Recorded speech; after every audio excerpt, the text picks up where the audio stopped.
পোষ্যের অবিচল ভালোবাসা দেখে স্তম্ভিত বিশ্ববাসী। প্রবল তুষারপাত, হাড় কাঁপানো ঠান্ডা আর চারদিকে জমাট বরফ। তার মধ্যেই মালিকের পাশে 4 দিন ধরে বসে রইল পোষ্য কুকুর। বরফের নিচে চাপা পড়েছিল যুবকের দেহ। উদ্ধারকারীদের আসার পরও কুকুরটি সেখান থেকে সরতে চাইছিল না।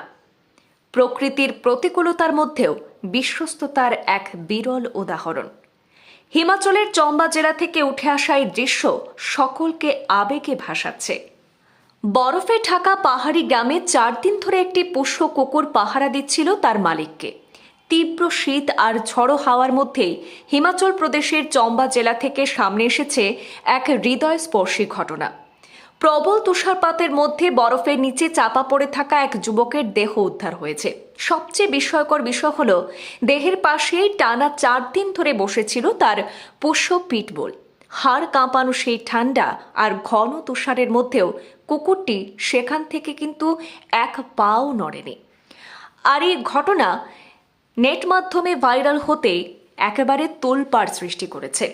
স্থানীয় সূত্রে জানা গিয়েছে, ঘটনাটি ঘটেছে হিমাচল প্রদেশের ভরমোর এলাকায়। পাহাড়ের উঁচু অংশে অবস্থিত এই জায়গায় ওই যুবক একাই থাকতেন এবং সঙ্গে ছিল তার পোষ্য কুকুরটি। গত কয়েকদিন ধরে উঁচু এলাকায় টানা তুষারপাত হচ্ছিল, আর সেই সময় বাইরে বেরোনোর পর তিনি আর ফেরেননি বলে জানা যায়।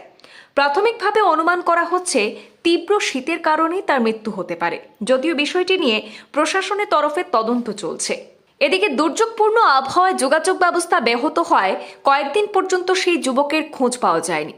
আবহাওয়া কিছুটা স্বাভাবিক হলে গ্রামবাসীরা বাড়ি থেকে কিছুটা দূরে বরফে ঢাকা অবস্থায় দেহটি দেখতে পান। শরীরের বড় অংশ বরফের নিচেই চাপা ছিল। দেহ উদ্ধারের সময় পিটবুলটি প্রথমে অস্বস্তি দেখায়, পরে তাকে শান্ত করা হয় এবং উদ্ধারকারী দল দেহটি সরাতে সক্ষম হয়।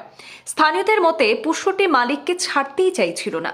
কুকুরটিকেও নিরাপদ স্থানে নিয়ে যাওয়া হয়েছে। পোষ্যটির এই আচরণ মানুষের মধ্যে গভীর আলোড়ন তৈরি করেছে এবং সামাজিক মাধ্যমে বিষয়টি নিয়ে বেশ আলোচনা শুরু হয়েছে। এদিকে হিমাচল প্রদেশে গত কয়েকদিন ধরে চলা প্রবল তুষারপাত জনজীবনকে একেবারে বিপর্যস্ত করে তুলেছে। প্রশাসনের তথ্য অনুযায়ী রাজ্যের বিভিন্ন জেলায় 1000-এরও বেশি রাস্তা সাময়িকভাবে বন্ধ রয়েছে। পাহাড়ি রাস্তায় যান চলাচল ব্যাহত হওয়ায় বহু পর্যটক আটকে পড়েছেন। কেউ কেউ বাধ্য হয়ে পায়ে হেঁটে গন্তব্যের দিকে রওনা হচ্ছেন। আবহাওয়া দপ্তর জানিয়েছে, আগামী কয়েকদিনেও তুষারপাতের মাত্রা বাড়তে পারে, আর সেই সঙ্গে পাহাড়ি এলাকায় সতর্কতা অবলম্বনেরও আবেদন জানিয়েছে প্রশাসন। এই আবহাওয়ার মধ্যে ভরমোরের এই ঘটনা মানুষের মনে আবেগের পাশাপাশি নিরাপত্তা ও প্রাকৃতিক দুর্যোগের বিষয়টিকেও নতুন করে সামনে এনে দিয়েছে। ব্যুরো রিপোর্ট, পূর্বাঞ্চল প্রতিদিন।